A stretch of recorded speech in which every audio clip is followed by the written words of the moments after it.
it's time to unveil a little bit some dirty DM secrets for you all here. First, if you start to theorize above table at our table here, and it's a way better story than what we wrote, we're going to use it instead. Two, even if it was a really great session and you guys said, hey, it was really fun, GM, we won't believe you. If the session you just played, it was heavily inspired by the last bit of media that we consumed. Yes, that's why there were rhinos in the forest. It's because I watched Animal Planet 2 days ago. We don't want to make you cry, but we'd really love it if you did. Yes, each time you said a combat encounter was too easy, the next one was meant to be a meat grinder. And above table, we're only about 50% in control. Welcome players, DMs, and TTRPG enthusiasts to Above Table. D&D is fun, but have you tried these? And then I would theoretically have an edit where a bunch of indie systems are flying out of my hand, but I'm not going to do that. You get the idea. Well, welcome everyone. It's been a while since we've done. It would be cool though if you did. It would be cool if I had the time to do it. Today we are joined by Amber and a bit of a frozen Nick. Yeah, I was like, did you freeze, Nick? You guys are really reason for me too, so I'm let me see if it's my internet or if it's my. Oh, okay. Well, we figured that out. The joke of the numerous flying indie systems is pretty apropos because one of the things we wanted to talk about was the most anticipated TTRPG systems of 2026. You with us, Nick? Discord down detectors. I can hear you. Can you hear me? Yeah, you're good. Amber, I left this in your hands in terms of what systems we should be anticipating coming out this year. I have not looked at your list at all. I know. Well, I only wanted 5 because then they gave me like 30, and then the 30 was like mixed up. Maybe. I don't want 30. I don't want maybe either. 30 is a lot to come out in a single year, I think. Yeah. Just thinking about it, like this last year was so crazy big for big systems, and it's like, what is left? I don't know if that there's big ones that people have been watching for. When did Draw these Steel are very get released? indie. That was also last I've seen year, a lot right? of. That was towards the end of last year. I've seen a lot of stuff about Wandering Blades. I don't know why, but I've actually seen a lot of people talking about it. I know Draw Steel got a lot of attention last year, and that was sort of one of the bigger indie releases of 2025. I can't think of any others that kind of really blossomed during last year. No way did Daggerheart. You gotta think again then, because there's like Daggerheart is the big name, right? Nothing we're gonna talk about today is gonna be bigger than that, right? Like Daggerheart, and I mean, do we count D&D having a relaunch, whatever? I mean, I guess that was that was spread over time, but yeah. So Daggerheart was released in May 20th of 2025. So I guess that was sort of another big release happening for TTRPGs. That wasn't. I mean, do we still consider Daggerheart to be one of the big releases? Like it's like the juggernaut alongside D&D. I think so. It got sold out several times. Is there a? Yeah, it sold a lot very quickly. Is there any juggernaut aside from D&D? That's fair. Okay, a reasonable metric. I don't think there is. Right. I think it's if you went purely by name recognition. Daggerheart would be in the top 5, and for a brand new game, I think that's a big deal. Like Pathfinder's still up there, but it's definitely not Pathfinder, right? Like Triangle Agency came out last year as well. Yeah, that's different sort of game, but definitely got a lot of attention. Yeah. I feel like Evil Hat made a new one. Oh, maybe. Evil Hat new TTRPG new release. 2025. I don't know. Who knows? New releases. Because that one was like the one I wanted to look at. So it seems that Blades 68 was released last year. Yeah, I think that's still in just previews, but that is the like Blades in the Dark in 19 in a 1960s kind of vibe, which is cool. The expansion. I know. everyone. Hi, we're back. We're having internet issues, and we got snacks, so that's fun. Eat your candy. Eat your candy. You made a big old to do on like everybody you've talked to about like how you don't allow snacks, and I'm like, In I'm eating actual this. plays, I still snack in our actual play, but I beat myself, so it doesn't sound like a giant chipmunk is eating something. That's a plus. well, the intro today was a little bit of an allusion Both to of you first for me. what we're talking about today, which is we were talking about sort of the new releases that were happening last year, but we have a new list of some excitable releases that are happening this year, which again, I'll reiterate, Amber, I didn't read a single thing on that list, so I encourage you to educate me today. Well, Pico looks cute. I didn't think it got $112,000 worth of funding, so that's always nice. Well, let's go in order. What are we looking at? Hold on, I gotta get the link up now because I restarted everything. The link up. Let's see. This is one of those It's days, only Nick, five. that I wish I had the neon blue drink that you had. Oh yeah, that can help. You know, I forget what it was called from the Lovecraft book or whatever, the Migo That can help. Brain Destroyer or whatever. Whoa. Okay. The what? Sorry. The Ego Destroyer. It was. I mean, it's from that Lovecraft cooking and cocktail book or whatever, and so the Migo. I think it's the Migo in Lovecraft, or like insect aliens that like take your brain out and then like you live as a brain or whatever. And so it was something like the Migo brain extractor or something like that. The philosophy theory where you're just a brain in a vat. So yeah, I was Playing with reading that and then idea, like I think, yeah. heard you in the background and I was like, Yeah. excuse me? Off topic, Yeah, one Nick. of I those just RPGs. watched a 2-hour breakdown on the whole System Shock lore. Man, System Oh, Shock. fun, yeah. I never got to play System Shock. System Shock 2 looks fun as hell. Yeah. It's one of those games where it's a little bit hard to go back to the original versions because there is so much going. It's kind of like playing Mass Effect 1. For me, it's kind of hard because the sequel's streamlined so much. But, you know, obviously, I think it's one of the ones that is pretty good to experience through like a lore video or something. Yeah. Amber, what TTRPGs are coming out this year? I picked a list of 5. The first one on the list is Vaults of Barn, which I have not heard of yet, but that's what I was trying to click into right now. Wandering Blades, Pumpkin Spice, which seems very cute. It's based off of, I think they're trying to do like a thing for Kiki's Delivery Service because they were like, that was part of their inspiration. And then the other one is called Pico, Tiny Bugs, Big World. Oh, and one What more. about Sorry, Corkboard? excuse me. Corkboard. Well, I've looked at like 4 out of the 5. Vaults of Varn, it looks like it's already been released, but it seems like their second edition is releasing in October. Which I'm going through the list right now.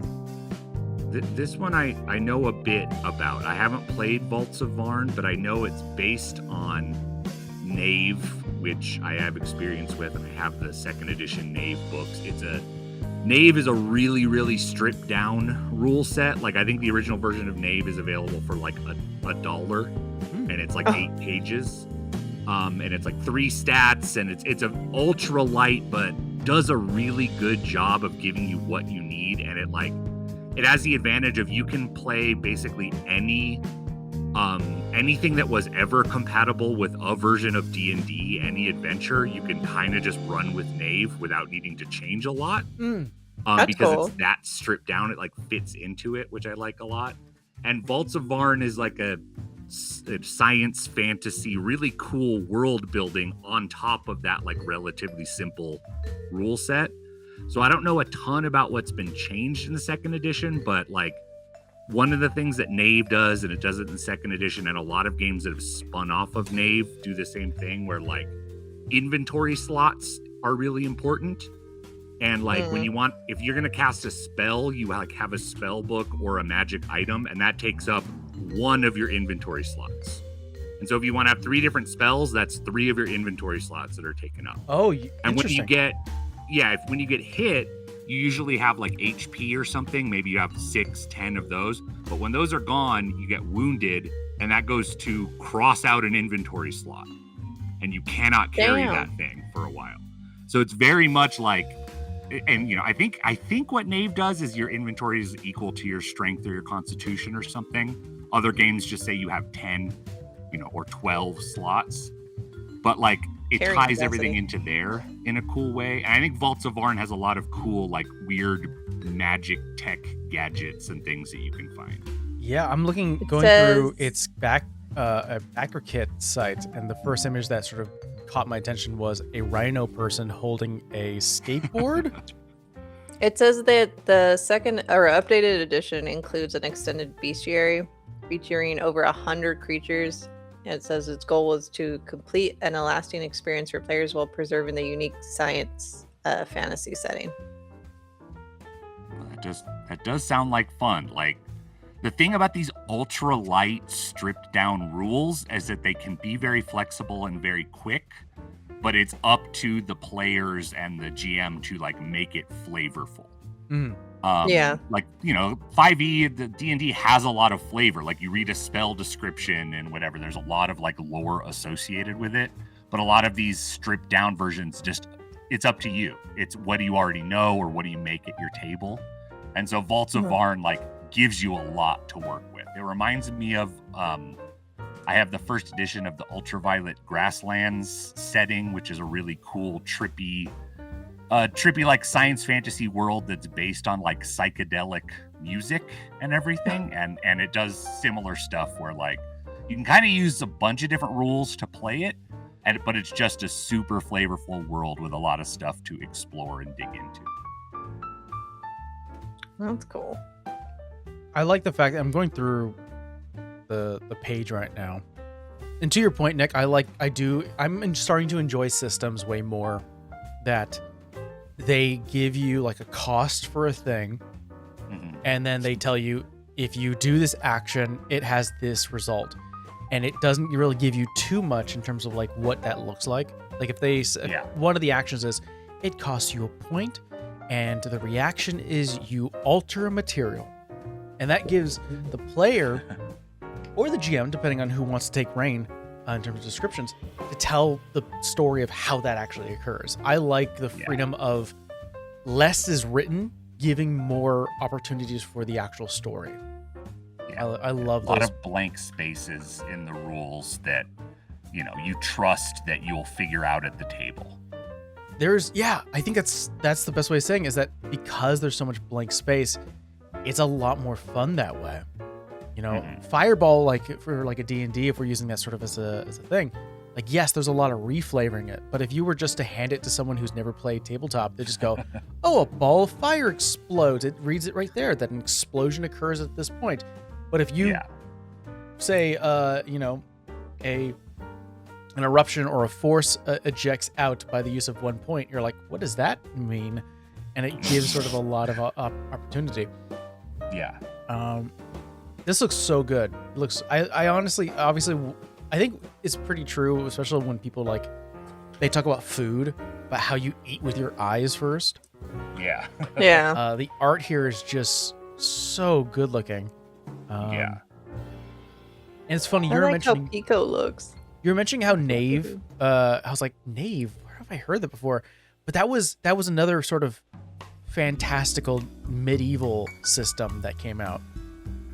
Yeah, it's a default medieval world, but the thing, like what Knave is known for is kind of like the designer made a super stripped down system that then a lot of people built on top of. Like Into the Odd I have, and that's built on a similar system.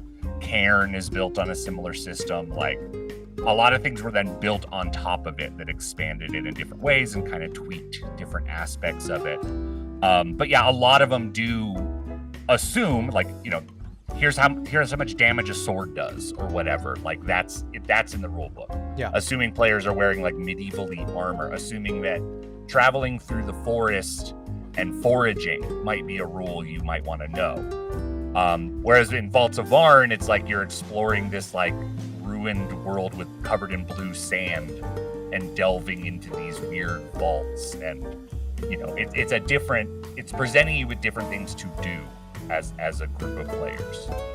Yeah, and then there's mutations or something. It says Yeah. mutated humans. I'm reading in the pre-release. Yeah. The sun is going out, and it's the end of history, and everything that could possibly happen has already happened and faded to dust. No two sources agree on the details of Varn's past, and in truth, such debates hold little significance. However, all the residents can agree upon is that the sky blue desert littered with the ruins of far future. There are different types of inhabitants. The sun is a dying red giant. It's both archaic and futuristic. Oh man, the more I'm reading down, The dice notation's also interesting. What's that? Because it's like you use a standard dice, but then it says dice are referred to with the notation XDY, where X indicates the number of dice that should be rolled and Y is the size of dice used. Therefore, I was like, oh man, I'm gonna get lost in the that's sauce. how it's normally done. I think it's just explaining it in an algebra way. Oh, Like 3D4 My brain on or algebra. whatever, 3D6. Yeah, it's like, oh yeah, I never really thought that it is like XDY or whatever. yeah, they really got it into a very scientific method. All right, well, I mean, definitely. If it wasn't for the fact that I'm already chock full of games, I would definitely love to learn more about a system like this. Yeah, And we're just gonna find a bunch that, if there was time, we would want to play. Right? I know. Well, I'll say this much: I'm hoping there is a game in this list, and maybe I may jump back to the Vault of Varn, where I'm like, yes, you know what? We should make a thing here. There's a lot of detail. Out of here. all the 5 games we're going to learn about today, we should all choose one. Pick in which one. we would like to try out. Yeah. That might be in I like like the next this. one shot. But Pico looks very cute to me because of the art. So Well, let's that's not why jump I was ahead. Like, Let's jump. I know. Amber really wants Pico. She said it like I really 8 want times. I know. while Pico. We're talking about Amber, this. That's what she wants. You gave us a list, not a single thing. I know. Patience. All right, Vault of Varn. I'm going to put that to the side. It looks good. It's interesting. Uh-huh. Next one is Wandering Blades, right? Uh-huh. I like how they have a dynamic called Time to Violence. That's interesting. Is then Wandering Blades? It's a skillful and dynamic combat. In Wandering Blades, you and someone's your friends designed to have a take the role. short time to violence. In Wandering Blades, you and your friends take the role of highly skilled martial artists, roam the land seeking to redress wrongs, help the downtrodden, and free the innocents from oppressed. Already, very heroic tropes that can be placed in any kind of storytelling. Using a streamlined system inspired by old-school Renaissance games like Wandering Blades enables dynamic and lethal combat while empowering players to tell heroic and melodramatic stories inspired by Chinese. And I'm not going to be able to obviously pronounce a lot of Chinese words, but they have it there if you want to check out their Kickstarter. I think it's wuxia. I think I Wuxia? looked it up, and it's wuxia is like the genre. It's Crouching Tiger, Hidden Dragon, or a lot of like samurai and ninja movies or things like that. Like the not set in the European default environment, right? It's Chinese and Japanese stories that I think we're gonna. That's where it is, and I definitely do think like it talks about the time to violence, right? And I remember, I think it was 3rd edition D&D, I think, and one of my players was like becoming a subclass that was like a samurai, and the whole deal with the subclass was how quickly you can draw your sword, and it was basically like if you're a samurai versus a non-samurai, then you can just stab them in like one go. But if you're up against another samurai, then it like depends on your stats and all this other stuff. But it's like stuff like that, like archetypes like that sometimes D&D tries to kind of inexpertly absorb. Like, the monk is okay, but it's not the same as like a ninja or whatever. But yeah, the idea of a system that is all about that, I think, is appealing for a lot of reasons. You know what I would love to use this system for is to have my own story that I'm pulling away from sort of I'm staying within the realm of what Wandering Blades provides, but kind of taking it to my own level, is playing in like a Jackie Chan movie. I think it'd be really cool, like sort of a bit of a modern day thing, but utilizing the same sort of core rule principles of this, of like, when there is violence, and having sort of the, like, it even mentions itself having like a dynamic combat system of like, you're able to tell this almost cinematic style of combat and sort of melodramatic story, which very much speaks to me when I see like very old school Jackie Chan movies where everything is so melodramatic in the beginning and then slowly turns into a slugfest. Yeah, I like that idea. Danger is everywhere. There's only 3 classes. The world of Wandering Blades is full of danger, and the smallest mistake can be deadly. The weapons and martial art techniques wielded by player characters are instruments of death, but so are those of their adversaries. Supportive, like the fact that it gives kind of open emerging narratives, dynamic combat, time to violence. I love the time to violence. Is really fun. I think that I would be interested in the dynamic combat, because the interesting thing to me here is it's based on the OSR, like old school Renaissance, similar to what we were talking about with Knave, but slightly different, but like games that try to create the feel of old Dungeons and Dragons, like first edition and older D&D and games like that. And a lot of the time, the deal with those is like combat is dangerous and deadly, and you should generally avoid it. But I found that a lot of them don't, because there are not a lot of rules for what you can do in combat. It's up to you to make the combat feel dynamic. It's like you can attack, right? Maybe there's a rule for like shoving or something, but your characters just don't have like 10 different abilities like most D&D classes would have, like a bunch of things you can choose to do on your turn. So it can be just I attack. Yeah. Clearly that, like, avoiding that seems important in Wandering Blades. Like the characters have different stuff they can do. I believe there's a system with like key and everything that kind of everybody has access to, which I think is interesting, because I do think that is something that a lot of people kind of miss out on. When they do go to these like old school games, or even games like Knave and other stuff, there aren't a lot of rules for cool stuff you can do in combat that make it dynamic and make every turn different, I wonder how much... Go for it. No, I was going to say, I just feel like that forces the player to be more creative. Yeah.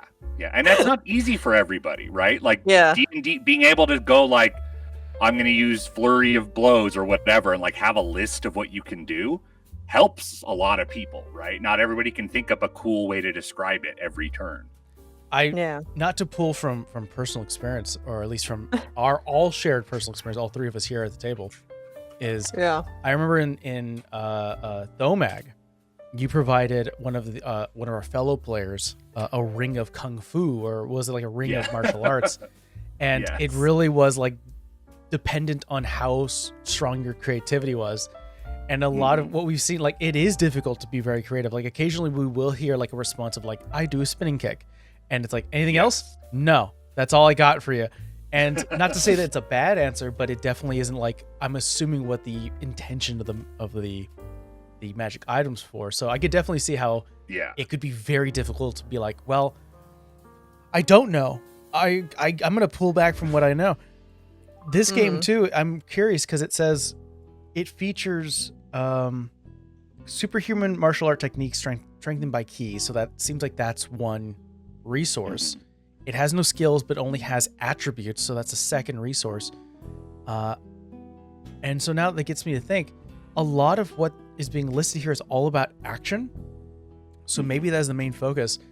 I have to zoom in and I have to see if I can find an actual sheet, but I'm wondering if there actually is like charismatic and maybe diplomatic skills that are given to you. It says there's only 3 classes. Okay, It says the scholar, the outlaw, and I'm not gonna butcher that word, but basically like a hero type character. I don't know. I think it's gonna be up for interpretation. Because Okay. I feel like it gives you the bare bones, but then So they have strength, agility, focus, and intellect. so yeah, Okay. strong or smart. So I think maybe Yeah, maybe a they're lot of go for it. these, the more old school games, like either they'll just use the 6 stats that D&D would use, or like a lot of the ones spinning off from Knave and other stuff only have 3, and it's often like strength, and then like one that's like wisdom or perception, and then one that is maybe intelligence. And a lot of times they say that charisma should just be like, you should talk it out at the table, or it's an aspect of intelligence or whatever. It's much more about like playing your character's personality than like making a persuasion check kind of thing. Interesting. Yeah, and I don't know if that's what this game is going to go with, because it definitely, there seems like aspects of these movies and these plots where like being able to convince someone to join your side is important, and like how the game handles that, I think, would be interesting. I very much remember. I feel like it's been burned in my mind, but I know there is an old school like Jackie Chan movie where there are like 2 brothers. There's always like a 2 brother thing, and Oh yeah, and like one of the brothers like they're fighting each other. It's like we're not the enemies, and it's very much feels like a persuasion check to be like we should be fighting the big boss, and then all of a sudden becomes like a combat couple situation. Like they're all together. Like yeah, we're gonna come together. We're gonna work together. And we're gonna fight the big boss, 2 versus 1, and they're really strong. I remember there was a movie called like it was like 3 Dragons or something along the lines where there was Twin Dragons. I was gonna say I think looks it's Twin like, Dragons. no. yeah, There's a maybe not Twin Dragons, but I know there another is. one. There's another one where it is Jackie Chan, another person who I unfortunately do not remember their name, but the other one is a third hero, and he's a little bit like a bit of a rotund individual, but moves like the freaking wind. Someone on the internet's gonna point out, like, I know it has the word dragon in it, but I don't remember. See if I can... While you're looking that up, next one is something that Amber, you've been fairly interested in, that is Pumpkin Spice RPG. I thought it was funny, but I thought there was a cute, because I think there's supposed to be a mechanic to make lattes, and I'm like, well, I'm just a coffee addict at heart, so I mean. It is listed as a magical, cozy RPG. Run a magical cafe, protect the world's magic, and tell a story. 1 latte and a couple of D6s at a time. It is inspired. Dude, there's so many dragon movies for Jackie Chan. Yeah, I guess I didn't really make it here all day. Yeah, 3 brothers. Heart of the Dragon, Dragon Fist, Dragon Lore, Dragons Forever, Dragon Blade. We're gonna be here for a while. Dragon Forever. That is the movie. Okay. okay. Yeah. 1988. Jackie Chan, Sammo Hung, and then I think it's Ian Bio, who is the sort of the rotund one who runs. Like, you don't think he can fight? This dude. I love this movie. It's one of my most favorite Jackie Chan movies. Alacrity. Very, yes. Like, I love it. Back to Pumpkin Spice, which, I mean, just by the name itself, you'd expect that it would kind of be. I would assume it's a solo game, right? I don't think so. I think it was solo. That is interesting, though, the idea of like a cozy game with other players, right? I feel like there's maybe a little bit of tension inherent in that, right? Doing different things and having different goals. You'd really want the right group to maintain a cozy game atmosphere. I'm like trying to see if I can see a player amount. 6-sided dice set, essence dice. Hold on, let's see. The aesthetics right away is like very, They said it's alternative inspired by rocker, Kiki's magic delivery experience. service, which was cute. It does say that it is like narrative first, character driven game with low prep and simple rules that follows the adventure of a young coven of witches tasked with the protection and growing a fountain of magic by brewing magical drinks So maybe there is an underlying threat that you can kind of introduce, but then again, it is prepped as a low stakes kind of cozy game. I'm not sure what, protecting kind of assumes that there's something to protect from. Whether it's I feel something like Essence Dice is a nod to Dragonheart. I don't know why, because they're all D6s, and then Dragonheart. I mean, not Dragonheart. Sorry, we said Daggerheart. Too many damn dragons. Well, Daggerheart's a D12. No, I know, but it's kind of like a nod to that because they only use those type of dice. It says the faces of the dice are mapped to specific essences linked to emotions, characters, ingredients, and events. Oh, okay, that's interesting. I like when games do something with emotion systems. It reminds me of like Friends at the Table, the podcast, played a bit of the Veil RPG, like a cyberpunk adjacent kind of thing, and it has a big like emotion wheel system where you roll based on what the dominant emotion your character is feeling is, and so like your stats are like, are you really good when you're calm, or are you good when you're angry, or like, and depending on what kind of emotion you're acting out of is how you roll. So I always like when games are kind of like touching on that and can, give you a sense of how your character is feeling or might feel in the situation. Yeah, that's cool. It says build a scene and traits to fill your dice pool and roll trying to match what you need to accomplish your goals. What happens if you don't match? Yeah, can it be cozy if you're failing? I think that's an interesting question. It reminds me a lot, and I'm sure it's part of the inspiration of the game Wander Stop that was pretty big this past year. The computer game, it's on Steam.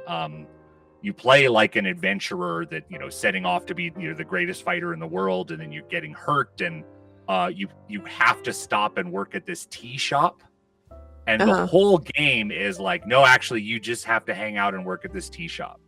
And you make some tea, and you move some plants around, and then a season will come and everything resets, and you have to be okay with like, you don't make permanent progress, and there's nothing to fight, and you can't even pick up your sword. You just hang out, make tea, and talk to people. And I like that game because that game is like teaching somebody who doesn't want to be cozy why you might need to do that sometimes, like balance yourself, right? And I think that like that might be tough to do with a group. Like you really need the right group if you're going to do a cozy RPG, because if one person doesn't want to be on board with that, it's really going to wreck the vibe, I think. There's two things that I can gather from this is I agree with you, Nick, that it kind of would be, you need the right crew, especially when you are dealing with a group. It doesn't state, or at least I haven't figured out where it says like how many players it suggests you play with this game and system. So I don't either, but I think you could facilitate. You probably need somebody to facilitate or help. Like who's setting the goals to like, you need blank for this many dice, or you need. There more than likely is like a game master, but I think the question I was like, well, how big is your cafe? I think that depends on how many players are playing. But yeah, I think to Nick's point, like this might have been a good game if it was just like a 2-player game. If there was one storyteller and one person running a cafe, and it could have been like a very personal kind of back and forth, character-driven experience. And then it would have to really rely on what the book provides for like what NPCs you run into. Because talking amongst yourselves, eventually you're going to run out of things to say. You're going to need the story to progress, and you're going to need people to jump into this cafe to interact with, which means the book has to really provide you some interesting characters for all the players at the table to go, what do you want to drink? I want to know this person more. They have to be really interesting for the players to be like, I want to dig into this person a little bigger. There's one inspiration I can probably see where this could be really, really fun. But I'm homebrewing a system that I don't really know very well. Shout out to a time when I was doing game reviews for Nevermore Niche, and one of the games I played was a game called Spill the Beans. and it was a game where you were in the middle of a magical world where there were vampires and sirens and skeletons and golems and ghosts, and there was a murder mystery, or there was like a thief. There was a murder, not murder, but a mystery around a stolen item, and the whole game was you figuring out who stole it. Which that might be fun with this, but then again, like I'm once again customizing a system. It gives more prompts. I'm trying to find it. Hold on. You got to think differently about what conflict is and how much it feels like conflict. I think to get into the cozy RPG mindset. Maybe I can't. Maybe that's the problem. Is I'm not there yet. Maybe that's it takes practice. You're not cozy. Yeah. Maybe I'm just no. not a It does cozy say person. that like people are attracted to the city. It says from mischievous spirits to ruthless business people and ancient deities twisted by pollution. Ooh, that would okay. Now you've implanted some cool ideas. I was like, hold cozy on. out the door. It says protect the world's magic is one of the things it's listed under. And then it says you can use your essence dice to introduce new elements and resolve actions. Oh, so I guess you get certain dice. You don't just use a regular D6. Yeah, they give you a custom one. Like a D6, but like it has emotions or different ingredients on the dice. That's cute. Mm-hmm. Well, speaking of murder mystery, great segue. Good segue. Great segue. For the next one, which is what, Corkboard? Mm-hmm. That one's the one I didn't look at all. It is a Nordic noir investigation role-playing game. Hell yeah. Oh, it didn't look interesting on the list, and now it's piqued my interest. It sounds good, but like by the image, I wouldn't have guessed. Yes, Corkboard, you need to have a better marketing image, splash image there, but what you have here in terms of the written down information looks so cool. Unlike the other ones we looked into, system. And unlike the other ones, unlike the other ones we read where they were like only a few pages, this one's a 60+ page, beautiful book of information. It is a pretty book. Most of anything based on Morkboard is gonna look good because that's part of the deal. Is design heavy, really eye catching, cool books to browse through. Yeah.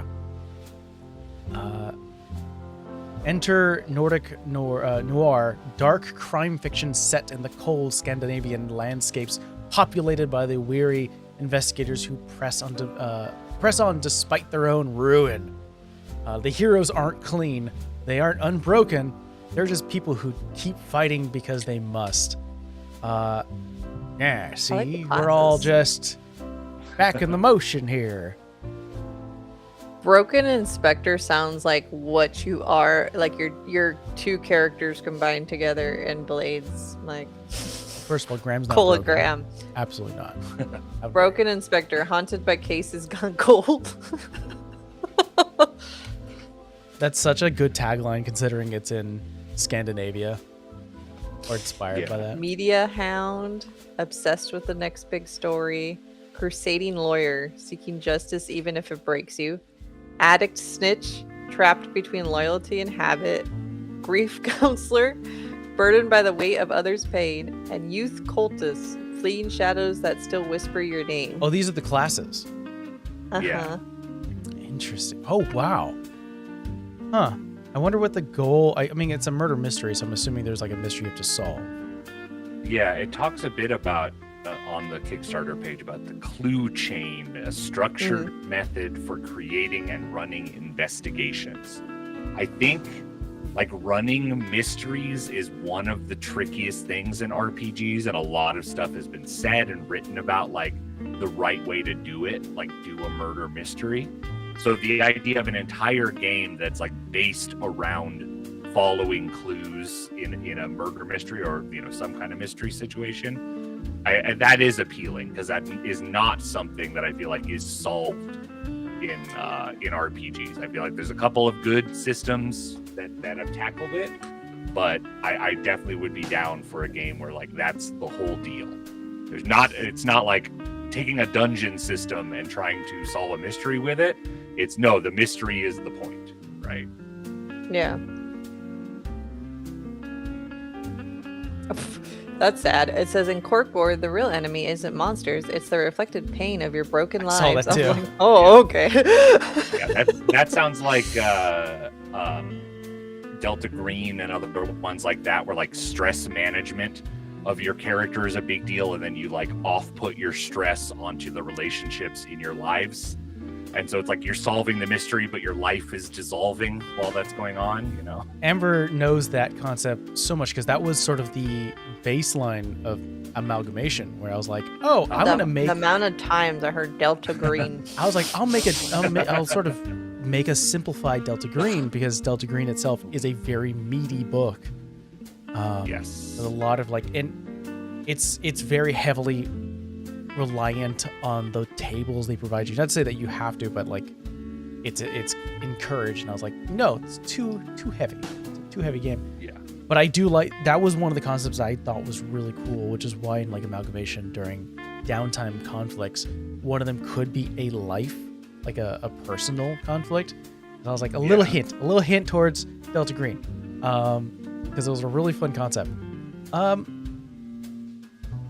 As much as it looks cool, as much as it's moved up in the list, I don't know if Corkboard's gonna take my number one spot though. I don't know yet. It says Morkborg is about bodies breaking. Corkboard is about lives shattering in slow motion. It says while Morkborg drowns you in blood and apocalypse, Corkboard wraps you in silence, shame, and decay. Right. Lovely. It's getting back up there now. It's starting to win. But both games embrace hopelessness, consequence, and a world that will not save you.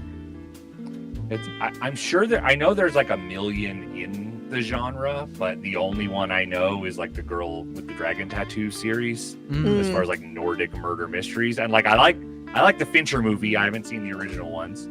I haven't read the books, but I like that one touch point I have for this vibe. So if there were other, like I need to find out other good touchstones in the genre to look into. You know what's sad is I've seen that poster so much, and I've seen the box cover or like at shops. I've never seen the movie, nor do I remember a single thing about the trailer. But I know it was very. I know people talked about it a ton. It rocks. I mean, I think it gets forgotten. It's like Fincher has, you know, like Zodiac is a better murder mystery by Fincher, right? And it's maybe more accessible because it's based on a true story and all that. But yeah, I mean, I like it a lot. You have to. It's very grim. It's very bleak. The entire movie is like, you know, black, white, blue. Like it's very cold. The entire movie. Everyone is cold and weird to each other, but that's the point, and it captures a very specific vibe. Well, from a very sad and cold and very unforgiving setting, we go to Amber's pick, which we know is number one. Pico. Which is Pico. Which is Pico, Tiny Bug's Big World. The art's very pretty. I like it. It makes me want to play as a bug, yes.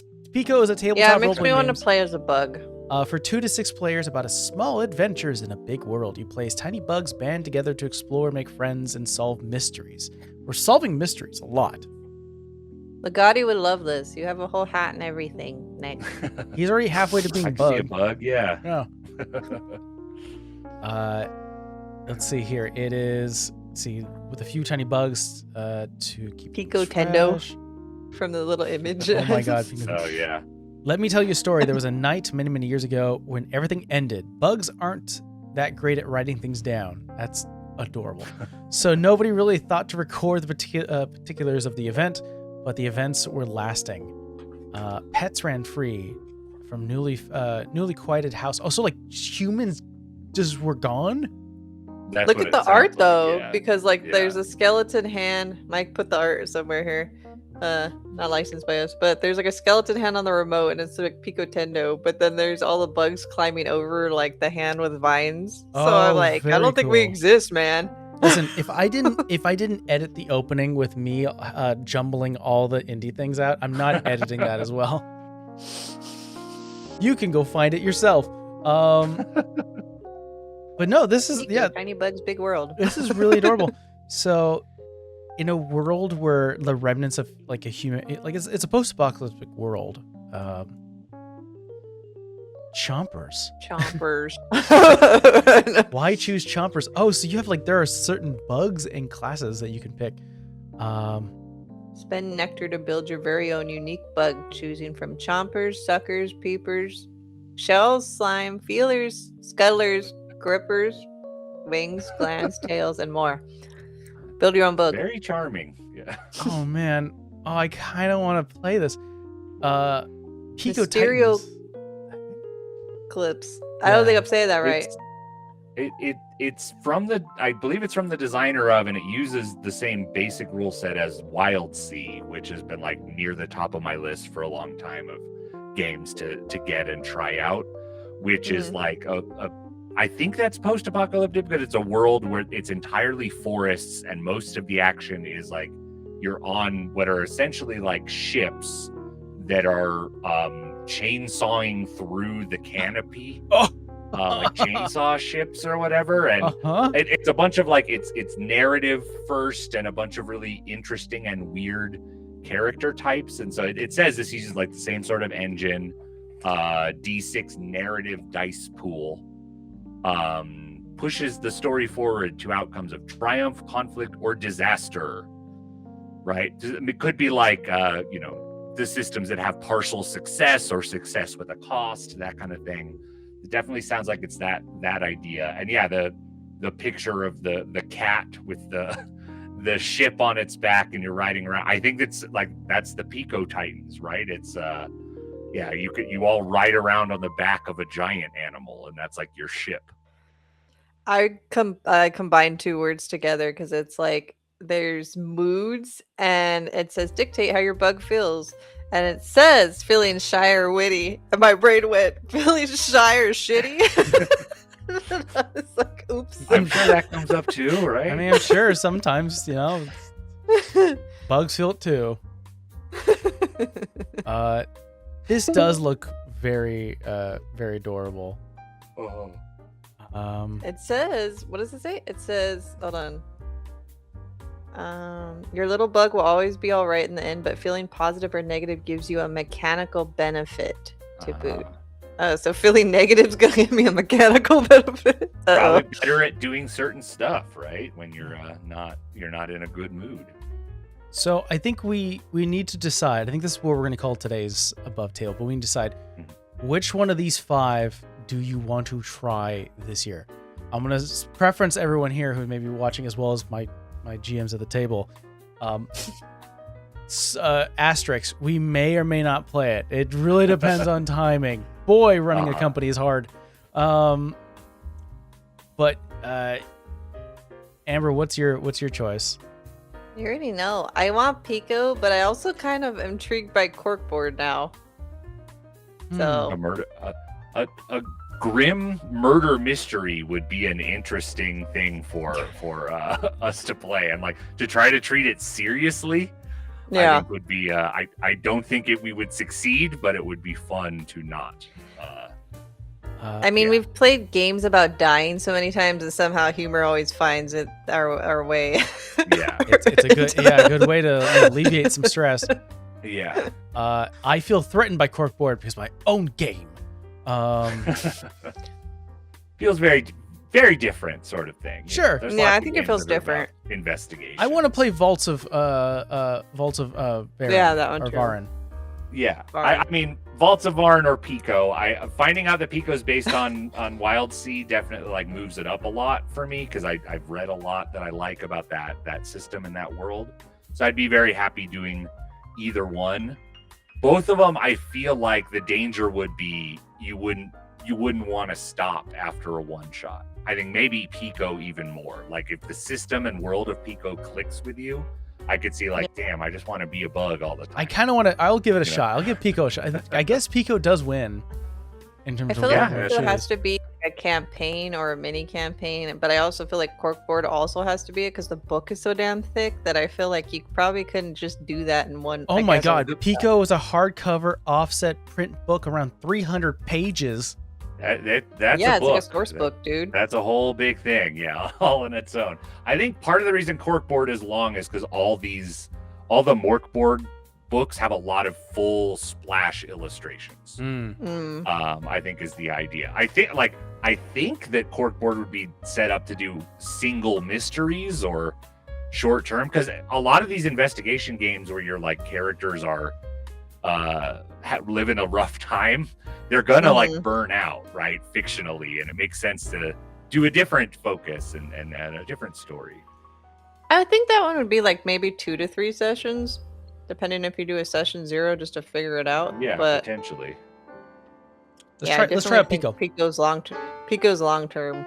We gotta give Pico a shot. We gotta figure it out. Well, the Bugs one. Bugs one. Thank you so much, everyone, for joining us for this above table. We'll see you guys next time. Bye. Bye.